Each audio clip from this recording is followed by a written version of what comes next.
Hello and welcome to the Nature Garden podcast with me, Carl Steinson, and the Weekending Show team from Lionheart Radio. In this episode, Tom Pattinson is getting ready for National Tree Week and looking at the ecological wonder of trees. Can you imagine 100,000 birds flying together in amazing synchronicity? Tom Cadwallender reports from Starling headquarters at the Somerset Levels. And we're going retro as Steve Lowe delves into the world of period fashion and flintlocks. Plus some top tips for the garden from Tom Pattinson, all coming up on the Weekending Show. Like an hour passing by and the deep sea is heaving and the ghost of death cry.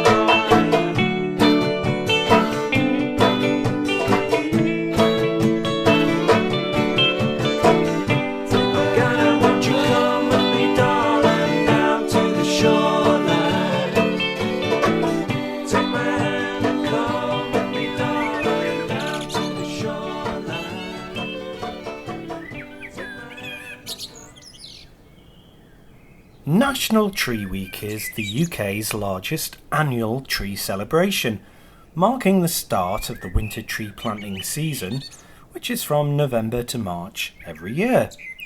And it's also a chance to bring people together to celebrate and plant trees across the country. Here's Tom to tell us more. The COP26 conference in Glasgow over the past week or so has highlighted yet again the importance of trees in our fight against advancing global warming. It also coincides with National Tree Planting Week, which kicks off the 27th of November, a fortnight today.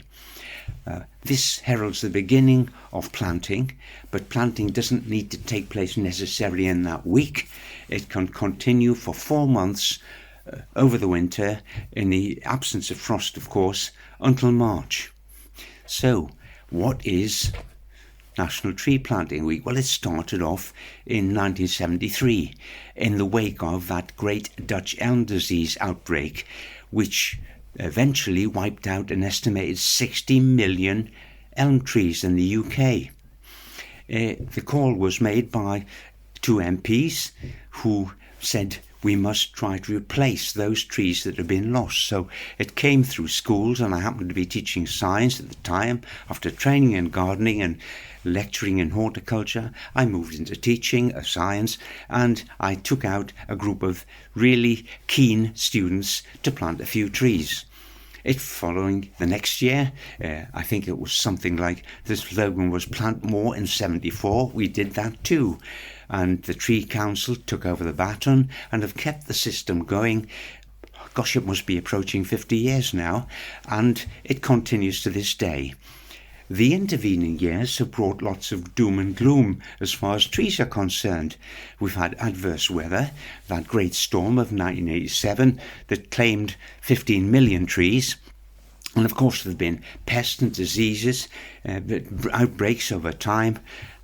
For example, that Phytophthora ramorum, fungal disease with no current cure, it hit larch trees. They had to be felled. So several million are suggested have gone over the past 20 years or so. There's also ash dieback, Cholera, which is estimated to claim possibly 120 million trees in the coming decades. And the oak processionary moth, another one. They breed on oak trees.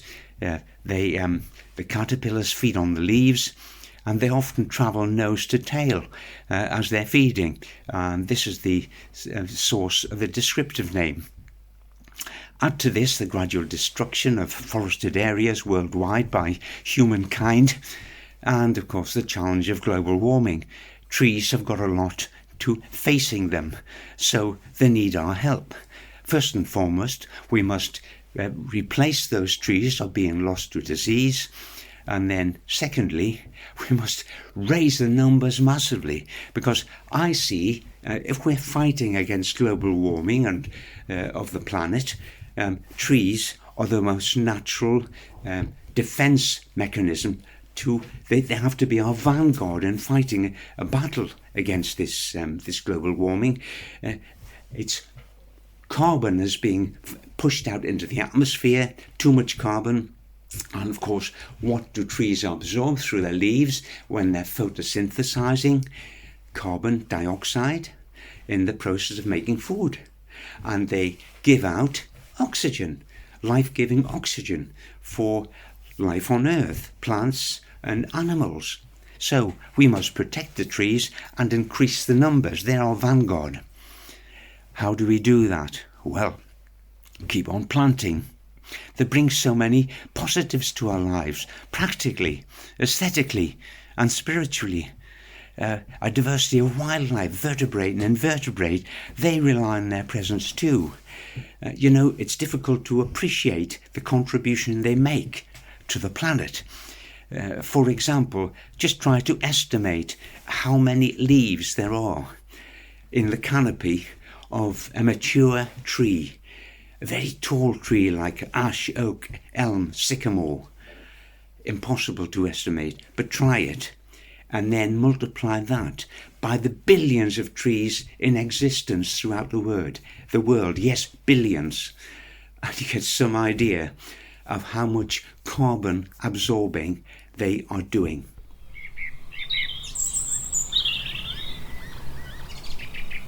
The magical murmurations of starlings are a breathtaking sight, one of the wonders of the natural world.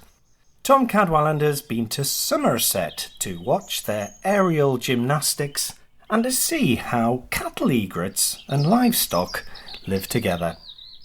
Last night we got the chance to experience one of the most wonderful natural history spectacles you could imagine, and it was a starling murmuration.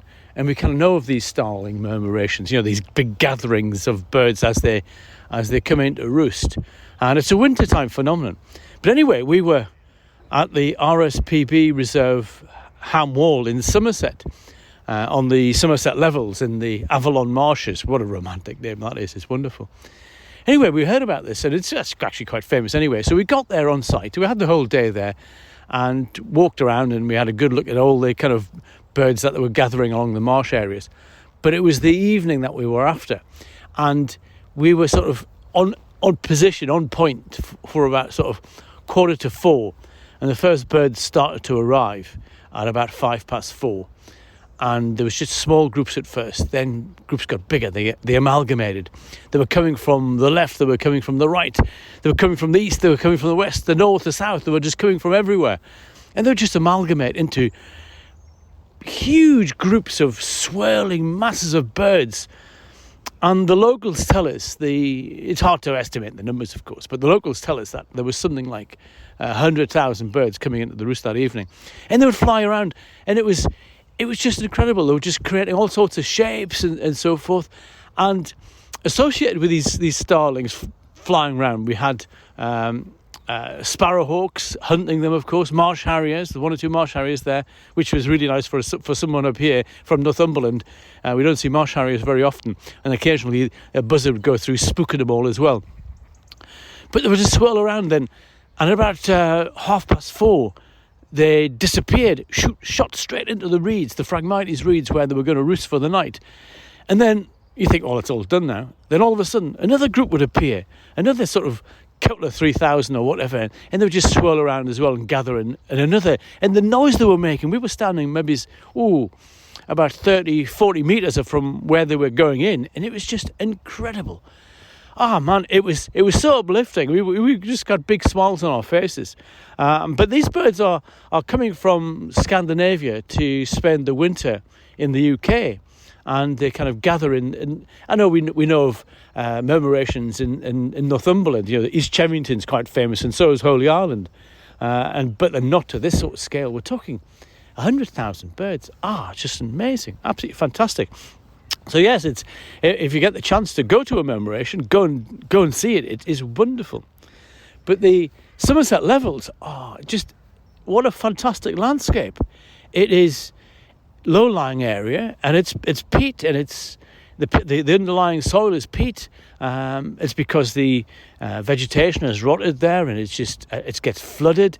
And in the winter time, it plays hosts to big numbers of wildfowl coming down from the far northern Scandinavia and Russia, for example, to spend the winter. We've got widgeon, we had teal, whooper swans, and there was cranes there. But the thing about it is, what the attraction is during the breeding season. Ham Wall has become the place for early colonising birds in the UK to start to breed these water birds. And in the wintertime, there's still a few of them around. Great white egrets. We're getting slightly accustomed to seeing little egrets around. The white herons with the black legs and the yellow feet. Well, these great white egrets are, again, Mediterranean species, Eastern European species. And they're about the size of a grey heron. All white, of course, but they've got yellow bills and dark legs. And these birds breed in the Somerset Levels and Ham Wall in particular. And they breed there in quite good numbers. And some of them will stay over and winter. So they're about the size of a grey heron, so they're quite some substantial birds. But also, what we've been seeing is cattle egret. Now, cattle egret are an incredibly tropical species, and they associate with cattle because as cows and so forth are wandering around the fields, they're kicking up insects and invertebrates. And the cattle egrets have got this great sort of symbiotic relationship where they will just feed around the cattle, and they will just gather up all the food they can. And these birds are just completely unheard of, and they're an incredible rarity where in Northumberland, I've only ever seen 2 cattle egrets in Northumberland, whereas yesterday I saw something like 55 cattle egrets just in fields around the Somerset Levels.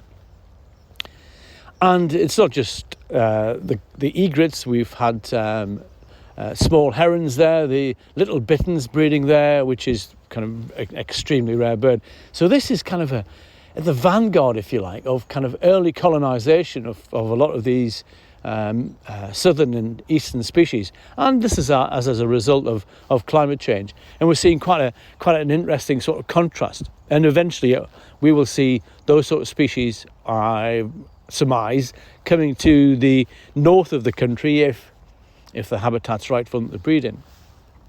But yes, what a wonderful experience. I've travelled quite extensively around the world, and I've seen some amazing things. But actually, these last few days in Somerset have proved to be just as fulfilling as some of these big adventures. And it's great. And it was a sure case of levelling up, if you like, of some of the wildlife experiences. Brilliant. Highly recommended.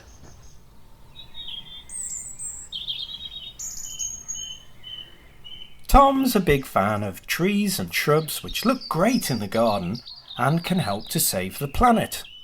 We can all play a part and plant something, but there are so many choices, aren't there? Here's Tom to help us to see the wood for the trees. I've been giving the heads up on tree planting and shrubs, of course. If they have leaves too and they photosynthesize, they absorb carbon too. So trees, ornamental trees, fruit trees and bushes and shrubs, they're all in the same way on our side in the fight against global warming. So giving the heads up early gives you time to think about the possibilities for planting, about distances apart, and about choices. Which ones do you choose for your garden? Is it a small garden? Is it a large garden? It makes a difference.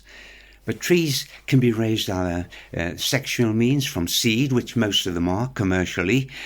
Don't forget, it's an infinite resource. We can keep on producing trees until the cows come home, so to speak. So it's not running out. We can keep reproducing how to raise them sexually from seed, or asexually from tissue culture or grafting, or shoots, taking shoots, offshoots from them.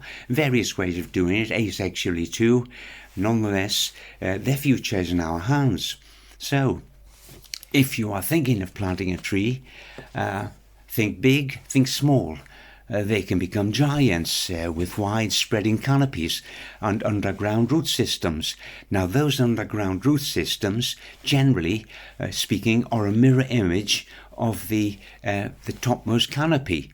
So if you look at the canopy of a very large tree, then you can estimate how far the roots are going to travel underground. And this is an important thing to think about if you are planting in a garden or near structures, near your home, near your garage, near something that has been built and can be undermined. The canopy can also be a problem if it's planted too close to the house. So you need a rule of thumb in terms of distance of planting. My rule of thumb is to ascertain the height of the tree or the shrub will reach at maturity and plant almost the same distance away from any structures. For example, the oak, ash, sycamore and elm, those big trees, are capable of reaching 25 metres higher. So the same number of paces in yards from the base of the trunk of the tree or the spot you're going to plant it. That's a safe distance from any structures, including your dwelling. That's a beginning. When you're selecting a site for fruit trees in the garden, the same principle applies as far as I'm concerned. Apart from the obvious open, sunny area, think about the structures and the distance they are apart. Again, examples from my own garden. Apples, pears and plums grafted onto vigorous rootstocks are capable of reaching 10 metres at maturity. We're talking 30 plus feet. So that's the safe distance to plant away from a structure. Those on dwarfing rootstocks are a different matter. Apples, say, I have some apples on the M27, most dwarfing rootstock. After 10 years, they've levelled out at about 2 metres high. So that's the safe planting distance from a structure. Plums, I've got a plum, a Victoria plum, self-fertile of course, on the Pixie dwarfing rootstock. It's a slightly different matter. They achieve 4 metres tall after we've had this one for about 20 years now, and it's about 12 feet or plus, or 4 metres tall. So it was originally planted 4 metres from the garage, so we're safe with that. Now there are other plums planted on giant rootstocks, taller rootstocks. They're capable of going up to 15 metres tall. 10 to 15 anyway, so it makes a difference what type of rootstock the fruit tree is planted onto. Happily, several species of popular ornamental trees, say cherry, I have the winter cherry, I call it the winter cherry, prunus, subhortella, autumnalis, rosea. It's just started flowering and it will flower from November now way through to next April. Brilliant value for a small ornamental fruit tree in your garden. Mine is about 4 metres tall now, 4 to 5 metres tall, and it's that distance from the garage yet again, a different part of the garden. Trees are the longest lived of all organisms as far as I'm concerned. I saw the bristlecone pine in North America. It was around when the pharaohs ruled Egypt. And a yew tree in the UK is of almost similar age, believe it or not. And olives can live for millennia. Proud moment once, I stood next to a small group of ancient gnarled olives still producing fruit on the mount opposite Jerusalem's walls. Magical experience that was for any gardener. If only they could talk like those trees on Lord of the Rings trilogy. We must keep planting trees, and they might yet be our saviour in this current crisis.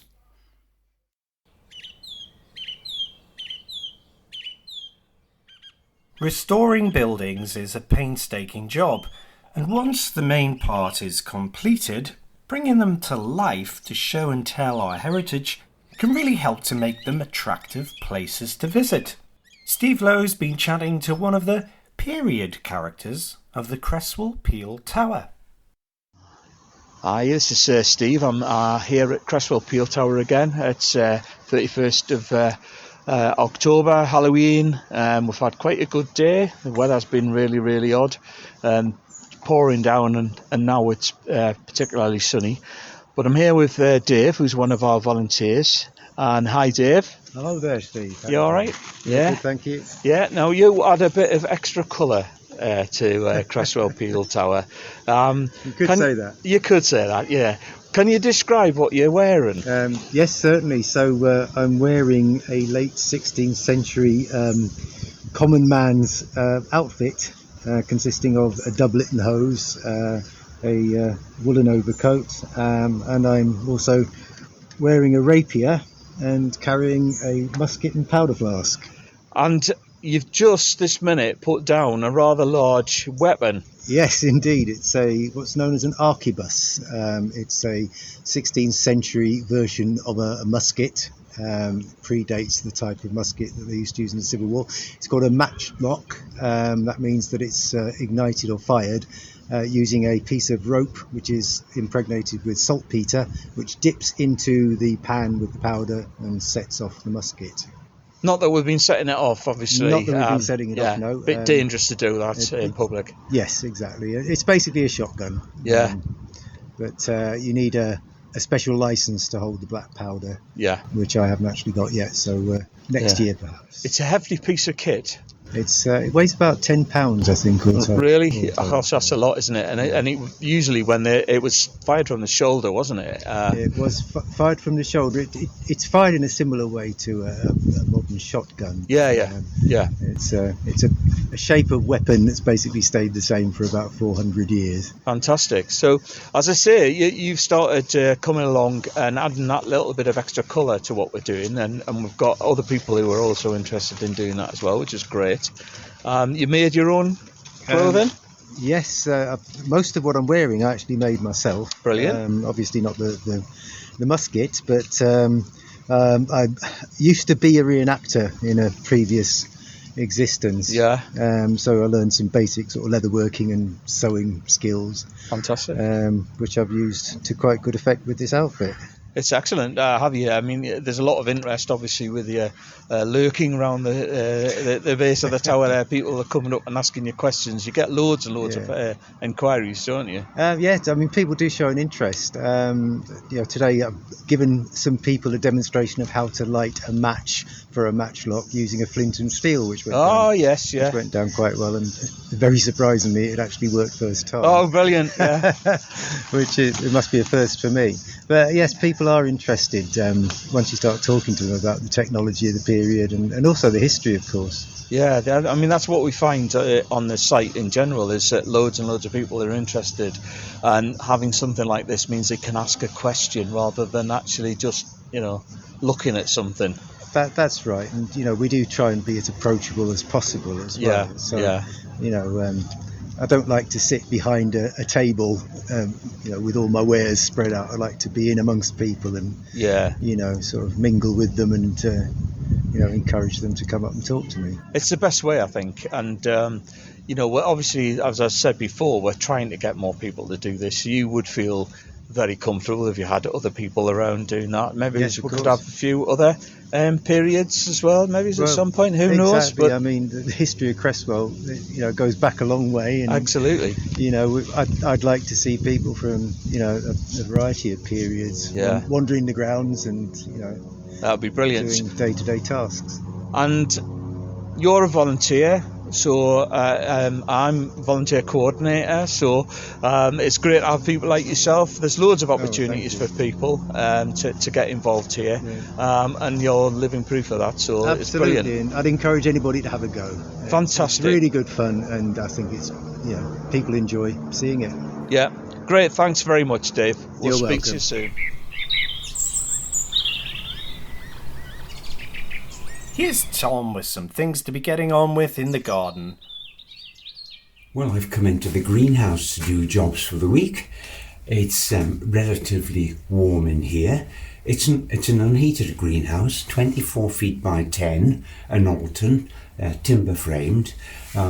I love it. It works for itself all the year round, and especially at this time of year when I'm anticipating the first frosts, which arrived this morning, by the way. The lawn was white when I got up. I came here, and outside I have attached to the timber of the greenhouse a maximum minimum thermometer. it read -2 Celsius. That's the start for me of frost. I came inside. I also have a maximum minimum thermometer here, and it was registering 4+ Celsius. See the difference? Just with some no particular artificial heat, just the protection that this glass gives. I use the same protection, I'm sure you do as well, to my advantage in the garden with a plastic cloche, polytunnel, anything of that nature that helps things along. And speaking of helping things along, I'm looking along the greenhouse here, and I brought on a Christmas rose, Helleborus niger. That's the white Christmas rose. The niger, by the way, refers to the roots, which are black. The flowers certainly aren't, they're beautifully white. And I have 3 lovely white flowers emerging just through bringing this plant in its pot. It's stood outside for a long time, into the greenhouse, and this moderate calm that we have in here, and 10 Celsius at the moment, which is quite comfortable. So that's doing well, along with quite a few pelargonium cuttings. As I look around, the chrysanthemums are flowering as well. I have some early chrysanthemums, if you see what I mean. They grow outdoors, but they hadn't quite opened their buds yet, so I transfer them into here. When I took the tomato crop out, I planted them in the border, and now they're flowering. There's a lovely white called Gompy white, and it has actually some little yellow centres in 1 or 2 of the flowers, and some are pure white, some have little yellow centres, and some have turned pink. Quite an interesting early variety of chrysanthemum. Gompy, it's called, Gompie. Had it for the first time this year. I'll certainly be saving the roots of that, the rootstock, when it's finished, and raise cuttings from it next year. I've just brought the late chrysanthemums into the greenhouse. There are reds, there are pinks, there are whites amongst those, and the buds are just starting to open up slightly early, so they will develop over the coming days. That's quite amazing, frankly, having flowers in here at the moment. Now, anything left outside, I did mention the frost. Things like, I have outside things like the globe artichoke. Can't move it, it grows in the garden. We have it for the bees, of course, and the butterflies for display, the flowers, but we also eat the sepals of those lovely tasty buds. So we have it as a vegetable as well, but unfortunately it does not like the frost. So we heap up some hay, some straw over the crown, and put some soil over that, and that suffices. Leave it in situ, and that gives it protection against the frost. Other things that are outside, we have some citrus fruits in pots, and they come inside. And if the bay trees, we have some bay trees, they're in big pots now. There's just not room in here, but they've been out for a few years, and they're really acclimatizing themselves to the situation out there. They can handle it. We planted a peregrine peach in here years ago.